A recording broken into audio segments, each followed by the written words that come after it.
بسم اللہ الرحمن الرحیم۔ سورہ فاتحہ، سورت نمبر 1۔ شروع کرتا ہوں اللہ تعالیٰ کے نام سے جو بڑا مہربان نہایت رحم والا ہے۔ الحمد للہ رب العالمین۔ سب تعریف اللہ تعالیٰ کے لیے ہے جو تمام جہانوں کا پالنے والا ہے۔ اعوذ باللہ من الشیطان الرجیم، بسم اللہ الرحمن الرحیم۔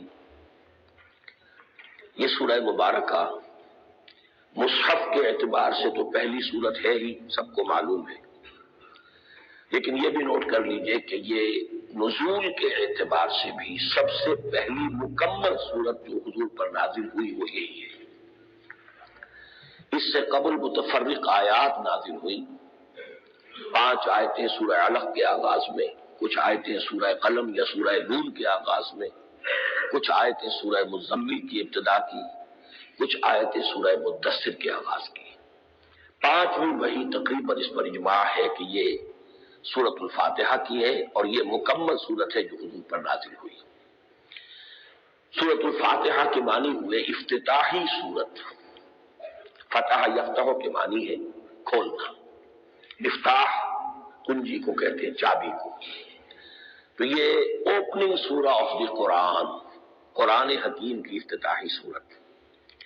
ویسے جیسا کہ میں تعارف قرآن کے ضمن میں عرض کر چکا ہوں، عربوں کا یہ مزاج تھا کہ جس چیز سے انہیں خصوصی محبت ہوتی تھی اس کے گورنمنٹ کانشسنس ہے، خوابیدہ شعور جو ہے اسے، تو یہ الحمدللہ رب العالمین، اللہ تعالیٰ کا حسن و کمال اور حسن و جمال اپنی جگہ بھی اس انتہا کا ہے کہ جتنی تعریف اس کا حق ہے ہم کر ہی نہیں سکتے، لیکن اس کے احسانات اور انعامات ہم پر اتنے ہیں کہ ہم ان کو بھی گن نہیں سکتے، لہذا ایک ہی احساء ہم نے کر دیا الف لام کے ساتھ، الحمدللہ رب العالمین۔ تمام تعریفیں اور کل شکر اللہ کے لیے ہے کہ جو تمام جہانوں کا پروردگار ہے، رب ہے، مالک ہے۔ رب میں ایک مفہوم ہوتا ہے ربوبیت کا، اور اس میں مفہوم شامل ہوتا ہے تربیت کا، ربیانی صغیرہ۔ تو مالک ہونا اور تربیت دینا، آپ جس شے کے مالک ہوں گے آپ چاہیں گے اس میں بہت نہیں ہو، اس میں اضافہ ہو، نشو و نما پائے، تو یہ دونوں چیزیں آپس میں ایک دوسرے کا جڑی ہوئی ہیں، پروردگار بھی اور مالک بھی۔ عام طور پر عربی میں رب کا لفظ مالک کے لیے آتا ہے، رب البیت، رب الدار، رب المال۔ تو مالک وہاں پر ظاہر بات ہے کہ اس سے مراد کیا ہے، مال والا، گھر والا، گھر کا مالک۔ تو کل شکر اور کل تعریف اس اللہ کے لیے ہے جو تمام جہانوں کا مالک بھی ہے اور پروردگار بھی ہے۔ الرحمن الرحیم۔ بڑا مہربان نہایت رحم کرنے والا۔ الرحمن الرحیم، رحمان ہے اور رحیم ہے۔ مالک یوم الدین۔ بدلے کے دن یعنی قیامت کا مالک ہے۔ مالک یوم الدین، یوم الدین کا مختار مطلق ہے۔ دین عربی زبان میں کہتے ہیں بدلے کو، دناہم کما دانو، کما تدینو تو دانو، یہ کہاوت ہے۔ جیسے اردو میں ہم کہتے ہیں جیسا کرو گے ویسا بھرو گے، کما تدینو تو دانو، تو یہ ہے بدلہ، اس کا بنیادی مفہوم جو ہے وہ بدلہ ہے۔ تو بدلے کا ایک دن ہے جس دن فیصلہ ہوگا کہ کون کیا کما کر لایا ہے اور اسے کیا بدلہ ملنا چاہیے۔ آیا اس کا برائیوں کا پلڑا بھاری ہے کہ اسے سزا ملنی چاہیے، یا اس کی حسنات اور نیکیوں کا پلڑا بھاری ہے کہ اسے جزا ملنی چاہیے، اس کا انعام اور اکرام کے ساتھ معاملہ کیا جانا چاہیے۔ وہ ایک دن ہے، اسے ہم یوم القیامہ کہتے ہیں۔ اور لیکن اصل بات جو یہاں کہی گئی، یعنی ایک جملے میں 3 باتوں کا اعتراف ہو رہا ہے۔ بعد سے بعد الموت، ایک دن آئے گا کہ ہم مرنے کے بعد تمام انسان اٹھا لیے جائیں گے، پھر حساب و کتاب، پھر اللہ کے ہاں حاضری ہوگی اور حساب کتاب ہوگا۔ اور تیسرا یہ کہ اس حساب کتاب کے دن کا مختار مطلق اللہ ہے، یعنی کسی اور کو اپنے ذہن میں سہارا بنا کر آپ زندگی گزارے کہ وہ مجھے چھڑا لے گا، یا وہ ہستی جو ہے اتنی زوردار ہے کہ وہ مجھے بچا لے گی، اس سے اپنے دل کو، اپنے ذہن کو بالکل پاک اللہ کا لیجیے مالک یوم الدین. ایک دوسری جگہ پر قرآن میں آیا ہے اس روز کوئی پکارنے والا پکارے گا لمن الملک اليوم للہ الواحد القہار. آج کے دن کس کا اختیار مطلق ہے؟ اور پھر کہا جائے گا اللہ کے لیے الواحد قہار، جو پوری طرح چھایا ہوا ہے، بس تولی ہے. تو مالک یوم الدین جو جزا و سزا کے دن کا مالک ہے. إياك نعبد وإياك نستعين. ہم صرف تیری ہی عبادت کرتے ہیں اور صرف تجھی سے مدد چاہتے ہیں. اب یہاں سے کلام ایک رخ بدل رہا ہے. ابھی تک تو یہ غائبانہ انداز میں کلام ہو رہا ہے، اللہ سے خطاب نہیں آیا اس میں ابھی. الحمدللہ رب العالمین الرحمن الرحیم مالک یوم الدین. اب خطاب ایاک نعبد و ایاک نستعین، ہم صرف تیری ہی بندگی کرتے ہیں اور کریں گے، اور ہم صرف تجھ ہی سے مدد مانگتے ہیں اور مانگیں گے. یہ ترجمہ میں کیوں کر رہا ہوں کہ یہ فعل مضارع ہے. عربی زبان میں فعل مضارع حال اور مستقبل دونوں کو کور کرتا ہے. کا جو ہے مفعول فاعلی جو ہے، مفعول جو ہے اس میں ضمیر مفعولی اسے پہلے لا کر حشر کا مضمون پیدا ہو گیا. ہم تیری بندگی کرتے ہیں نہیں، ہم تیری ہی بندگی کرتے ہیں اور کریں گے. حال میں ترجمہ کیجئے تو یہ اظہار حال ہے، اور مستقبل میں ترجمہ کیجئے تو یہ عہد ہے، قول و قرار ہے، بہت بڑا معاہدہ ہے. وَإِيَّاكَ نَسْتَعِينُ، اور صرف تجھ ہی سے مدد مانگتے ہیں اور مانگیں گے. اس میں بھی حال کا ترجمہ اظہار حال. اللہ کرے کہ واقعی ہمارا حال وہی ہو. جب ہم یہ الفاظ کہتے ہیں تو واقعتاً ہم اس پر پورے اتر رہے ہوں کہ اسی کی بندگی کر رہے ہوں اور اسی سے ساری استعانت اور استمداد کر رہے ہیں. جہاں تک مستقبل کا تعلق ہے وہ پھر ایک عہد ہے. اهدنا الصراط المستقيم.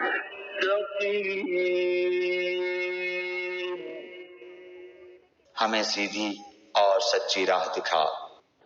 اهدنا الصراط المستقیم، یہ مقام وہ آ گیا کہ یہاں تک تو اے پروردگار ہم پہنچ گئے تیرے فضل سے، تیرے کرم سے. فطرت سلیمہ بھی تیری عطا کردہ تھی، عقل سلیم بھی تیری ودیت کردہ تھی. ان دونوں کی روشنی سے ہم یہاں تک تو پہنچ گئے. اب ہماری جو ضرورت ہے، احتیاج ہے، وہ کیا ہے؟ اہدنا الصراط المستقیم، ہدایت بخش ہمیں سیدھے راستے کی. یہاں دو باتیں سمجھ لیجئے. انفرادی سطح پر انسان کے لیے نہ معلوم کتنے مرحلے آتے ہیں ہر روز کہ جس میں وہ ایک ٹھٹک کر کھڑا ہو جاتا ہے، یہ کروں یا یہ کروں. دو آلٹرنیٹو سامنے آ رہے ہیں، فیصلہ کرنا مشکل ہو رہا ہے. قدم قدم پر ہدایت کی ضرورت ہے.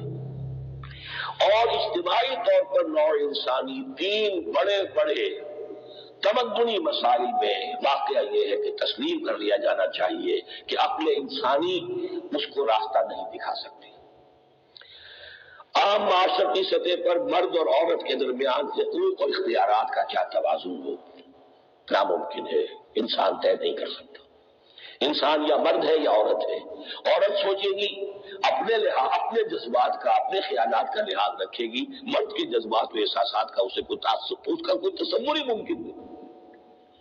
مرد سوچے گا اسے اپنے احساسات معلوم ہے، لیکن یہ کہ عورت کے احساسات سے وہ نابلد ہے، ان کو محسوس کر ہی نہیں سکتا. لا محالہ وہ اپنے بارے میں وہ جو بھی نظام بنائے گا اس میں وہ اپنی بالادستی رکھے گی. وہ تو ایک ہی ہستی ہو سکتی ہے کہ جو دونوں کی خالق ہے، مرد کی بھی عورت کی بھی، اور اس کو دونوں سے محبت ہے، دونوں کا خیر خواہ ہے، دونوں کا رب ہے، دونوں کو پروان چڑھانا چاہتا ہے. اسی طرح فرد اور معاشرہ یا ریاست، حکومت اور ریاست ہمیشہ یہ چاہتی ہے کہ سارے اختیارات ہمارے ہاتھ میں آ جائیں. ٹوٹلیٹیرین سوسائٹی ہو، بس ہم حکم دیں اور لوگ اس پر چلیں گے. افراد یہ چاہتے نہیں، ہمیں آزادی ہونی چاہیے. اب آپ دیکھیے کہ دنیا میں کتنے جھگڑے چلتے ہیں اسی پر، فریڈم فریڈم فریڈم. وہ فریڈم واقعتاً اپنی جگہ پر ایک شے ہے، افراد کی آزادی ہونی چاہیے، لیکن افراد کی آزادی اتنی نہ ہو جائے کہ وہ مادر پدر آزاد ہو جائے. کوئی قانون، کوئی قاعدہ، کوئی اخلاقی، کوئی حدود اور قیود جو ہے ان کا پابند نہ رہے. تو اب کہاں ہے وہ نقطہ اعتدال کہ جس میں انسان کی انفرادی آزادی، انفرادی اختیار اور ادھر اجتماعی مصلحتیں جو ہے ان کو بیلنس کیا جا سکے، انسان طے نہیں کر سکتا، صرف اللہ ہی اس کے لیے نظام دے سکتا ہے۔ تیسرا مسئلہ ہے سرمایہ اور محنت، اس میں کیا توازن ہو؟ سرمایہ اور محنت دونوں مل کر کچھ بنا رہے ہیں، کچھ پروڈیوس کر رہے ہیں، اب اس میں نفع جو ہوا ہے اس میں سرمایہ کا کتنا حصہ ہونا چاہیے اور لیبر کا کتنا ہونا چاہیے، کون طے کر سکتا ہے؟ اس کے لیے بھی کہ ایسا نہ ہو کہ سرمایہ داری جو ہے آکاش بیل بن کر پورے معاشرے پر چھا جائے اور غریب بیچارہ، مزدور بیچارہ، کاشتکار بیچارہ وہ گویا کہ چکی کے دو پارٹوں میں پس کر رہ جائے، اس کی کوئی حیثیت نہ رہ جائے۔ لیکن یہ کہ دوسری طرف اگر یہ کہ مزدور کا جو حق ہے اس سے زیادہ اس کو دے دیا جائے تو سرمایہ جو ہے وہ سکڑ جائے گا، شائی ہو جائے گا، وہ پھر میدان میں نہیں آئے گا۔ کیا کیا جائے؟ کون سا نقطہ عدل و اعتدال ہے؟ یہ تین مسائل ایسے ہیں، اهدنا الصراط المستقیم۔ تو یوں سمجھیے کہ ایک جو بنیادی ہدایت تھی، ایک اللہ کو پہچان لینا، یہ جان لینا کہ کل حسن و جمال اور تمام انعام و اکرام کا منبع اس کی ذات ہے، وہ رحمان ہے اور رحیم ہے، اور یہ جان لینا کہ مرنے کے بعد جی اٹھنا ہے، حساب کتاب ہے، فیصلہ ہوگا جزا و سزا کا، اور مختار مطلق اس دن کا اللہ ہے۔ پھر یہ عہد کر لینا ایاک نعبد و ایاک نستعین، اس کے بعد دعا، پروردگار ہمیں ہدایت پر قائم رکھ، ہماری ہدایت میں اضافہ فرما۔ اس ہدایت کے لفظ کو سمجھ لیجئے، بنیادی ہدایت، تفصیلی ہدایت، قدم قدم پر ہدایت، ہدایت پر ہدایت۔ والذین اہتدوا زادہم ہدی، جو لوگ ہدایت کے راستے پر آتے ہیں اللہ ان کی ہدایت میں اضافہ کرتا ہے۔ تو یہ قدم قدم پر ہمیں ہدایت کی ضرورت ہے اور مرحلہ وار ضرورت ہے۔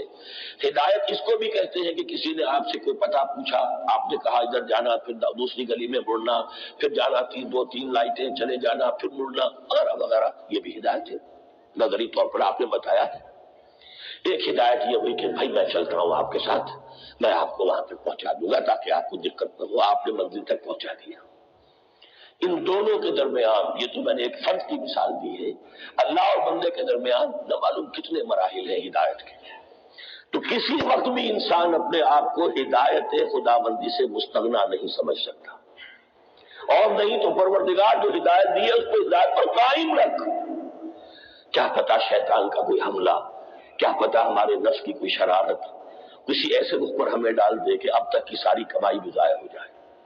لہذا یہ نہ سمجھیے کہ جب یہ ساری چیزیں ان کو معلوم تھی، اور چیزوں کا تو اقرار کر رہے تو اب ہدایت کون سی مانگ رہے؟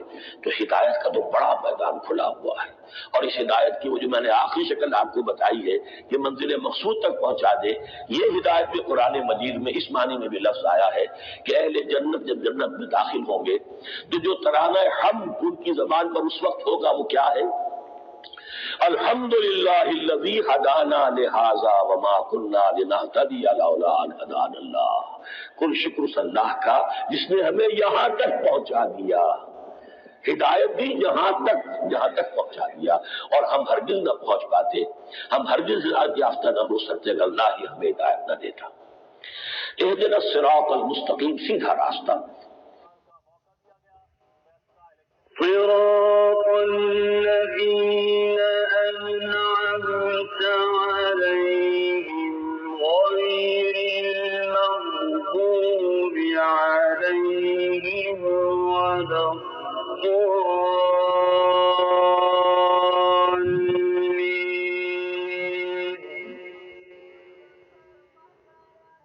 ان لوگوں کی راہ جن پر تو نے انعام کیا۔ صراط الذین انعمت علیہم، اس کی مزید وضاحت ہے، راستہ اس کا ان لوگوں کا جن پر تیرا انعام ہوا۔ یہ کون لوگ ہیں؟ اس کی وضاحت آپ کو ملے گی سورہ نساء میں۔ من یطع اللہ والرسول فاولئک مع الذین انعم اللہ علیہم من النبیین والصدیقین والشہداء والصالحین۔ چار طبقات ہیں منعم علیہم جن پر اللہ کا انعام ہوا ہے۔ چوٹی پر انبیاء کرام، اس کے بعد صدیقین کرام، اس کے بعد شہداء عظام، اس کے بعد عام صالح مسلمان، صالح۔ یہ بیس لائن ہے اس سے اوپر کا درجہ شہداء کا ہے، اس سے اوپر کا درجہ صدیقین کا ہے، اور پھر اس سے اوپر کا درجہ انبیاء کا ہے۔ انبیاء میں سے پھر وہ بھی ہوتے ہیں کہ جو اولو العزم میں من الرسل ہیں، لیکن یہ 4 طبقات ہیں، ان کے راستے پر ہمیں چلا۔ صراط الذين أنعمت عليهم غير المغضوب عليهم ولا الضالين۔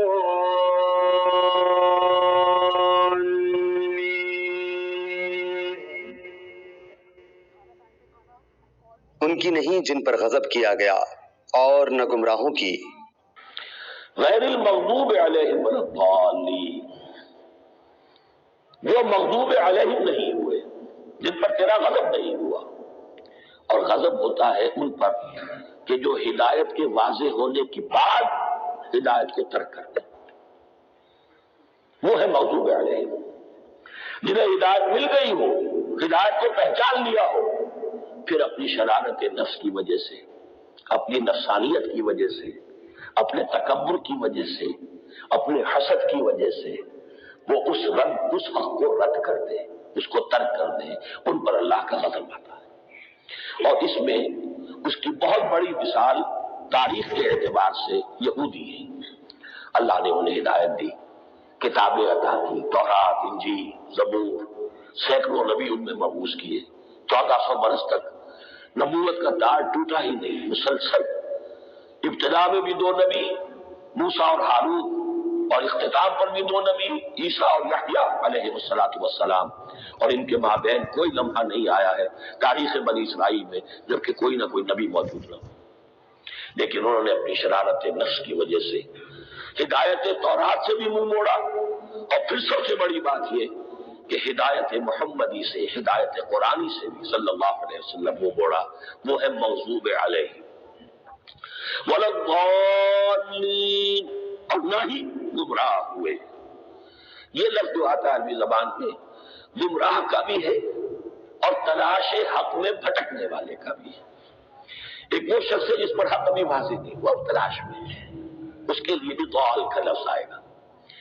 اسی طرح کوئی شخص کسی کے عشق اور محبت میں ایسا ہو جائے، دیوانہ ہو جائے، اس کو بھی ضال کہتے ہیں، یعنی اس کے اوپر جذبات کا اتنا غلبہ ہو گیا ہے کسی کی محبت اور عشق کی بنا پر۔ تو حضور کے لیے یہ لفظ آیا ہے وَوَجَدَكَ ضَالًّا فَهَدَىٰ، اور یہ تو سورۃ الضحیٰ ہے، اکثر بیشتر لوگوں کو یاد ہوگی۔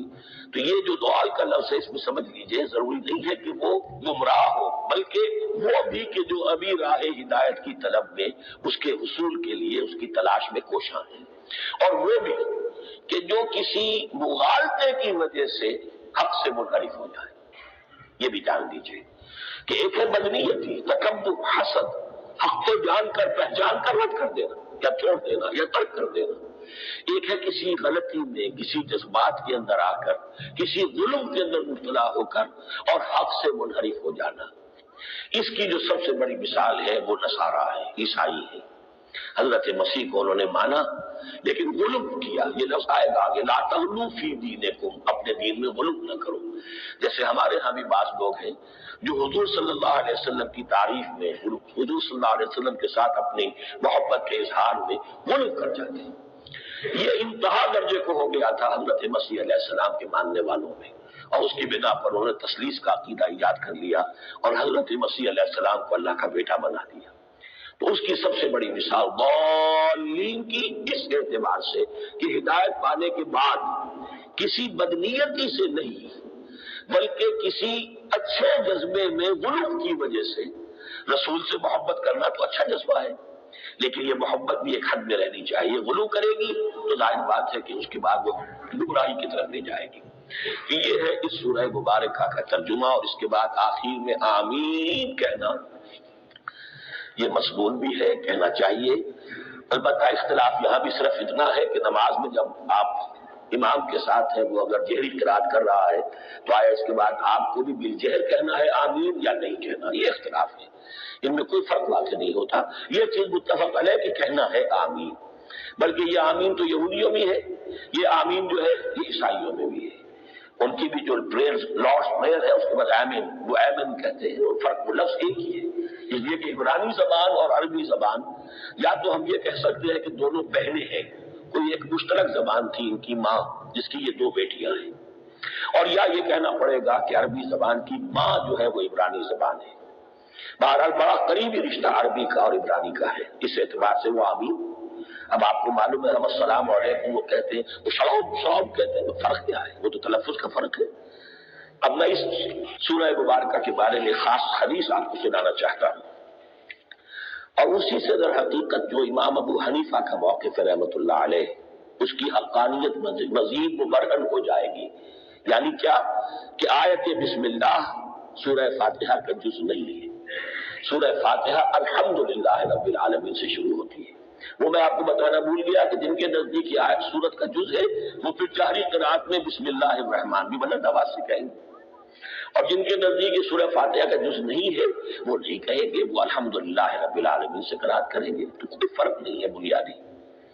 یہ حدیث جو ہے یہ مسلم شریف میں ہے اور حدیث قدسی ہے، اس کے راوی حضرت ابو ہریرہ ہے رضی اللہ تعالی عنہ، اور اس حدیث نے اس سورت کے مضامین کا نہایت عمدہ تجزیہ کر دیا ہے۔ حدیث کے الفاظ سن لیجئے، قسمت الصلاۃ بینی و بین عبدی نصفین۔ اللہ تعالیٰ فرما رہے ہیں، حدیث قدسی ہے، میں نے نماز کو، صلاۃ کو اپنے اور اپنے بندے کے درمیان آدھا آدھا تقسیم کر لیا، فنصفها لی ونصفها لعبدی، اس کا نصف جو ہے وہ میرے لیے ہے اور نصف جو ہے وہ میرے بندے کے لیے ہے، ولعبدی ما سأل، اور جو میرے بندے نے مانگا میں اسے دوں گا، میرا وعدہ ہے یا میں نے اسے دیا۔ اس کے بعد اس کی تفصیل آتی ہے، اذا قال العبد، جب بندہ کہتا ہے الحمدللہ رب العالمین، قال اللہ حمدنی عبدی، جب بندہ کہتا ہے الحمدللہ رب العالمین، اللہ فرماتا ہے میرے بندے نے میری حمد کی۔ وَإِذَا قَالَ الرَّحْمَنُ الرَّحِيمُ قَالَ اللَّهُ اثْنَى عَلَيَّ عَبْدِي، جب بندہ کہتا ہے الرحمن الرحیم، اللہ فرماتا ہے میرے بندے نے میری ثنا کی۔ وَإِذَا قَالَ مَالِكِ يَوْمِ الدِّينِ قَالَ اللَّهُ تَعَالَى مَجَّدَنِي عَبْدِي، میرے بندے نے میری تمجید بیان کی، میری بزرگی بیان کی۔ اب یہ تین آیتیں ہو گئیں، تینوں میں اللہ کی حمد ہے، ثنا ہے، تمجید ہے، یہ تین آیتیں خالص اللہ کے لیے ہو گئی۔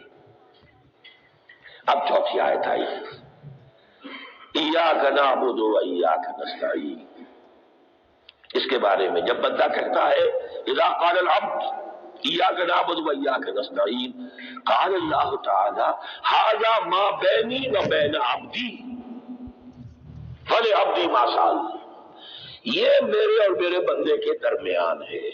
یہ تو یوں سمجھیے یہ گرا لگ گئی ہے میرے اور میرے بندے کے مابین، اس نے مجھ سے قول و قرار کیا ہے، اس نے میری بندگی کا اعتراف کیا ہے، اس نے تسلیم کیا ہے کہ میری ہی بندگی کرتا ہے اور کرے گا، اور مجھ سے مدد چاہیے۔ ھذا ما بینی و بین عبدی، یہ معاہدہ ہے، معاہدہ دو فریقوں کے مابین ہوتا، یہ میرے اور میرے بندے کے مابین ہے۔ بھلے عبدی ما سأل، اور میں نے اپنے بندے کو دیا جو اس نے مانگا، وہ میری مدد چاہتا ہے، میری مدد اس کے شامل حال رہے گی۔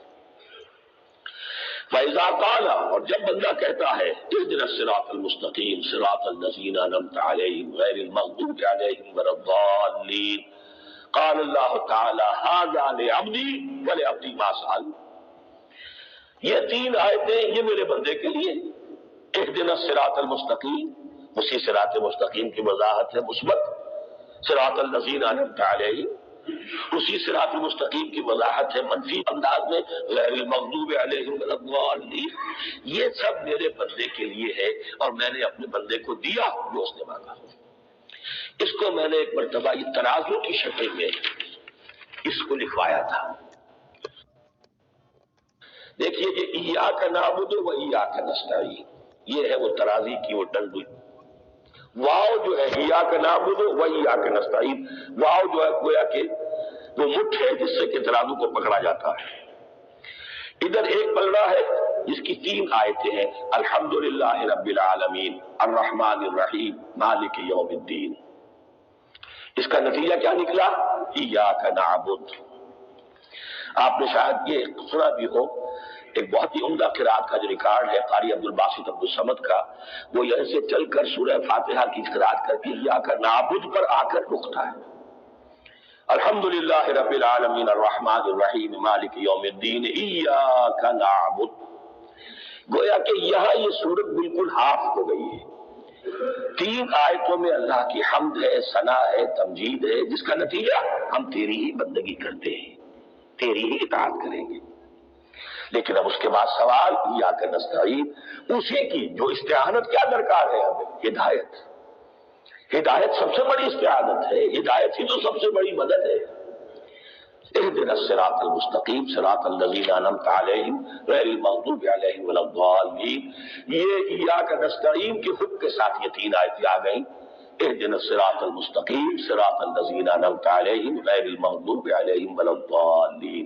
قسمت الصلاۃ بینی وبین عبدی نصفین فنصفها لی ونصفها لعبدی ولعبدی ما سأل۔ اللہ تعالیٰ اس سورہ فاتحہ کا جو اصل مفہوم ہے وہ بھی ہمارے ذہنوں پر، ہمارے شعور کی سطح پر اسے اجاگر کیے رکھے، ہمیں توفیق دے کہ جب بھی پڑھیں، جب بھی سنیں تو وہ کیفیت اگر ہو جائے۔ اس لیے کہ ایک حدیث ہے کہ الصلاۃ معراج المومنین، نماز تو اہل ایمان کے حق میں معراج کے درجے میں ہے۔ اس حوالے سے ہم یہ سمجھ سکتے ہیں کہ کوئی وقت ایسا آ سکتا ہے کہ انسان کو واقعتاً، روح انسانی واقعتاً اللہ کے یہ جواب سنے۔ انہونی بات نہیں ہے، ہوتا ہے خطاب آخر، اٹھتا ہے حجاب آخر، کرتے ہیں خطاب آخر، یہ تو ہوتا ہے۔ مخاطبہ الہی، یہ تو میں نے عرض کیا کہ ثابت ہے، مخاطبہ، محادث اور تحدیث، اللہ بندوں سے کلام کرتا ہے۔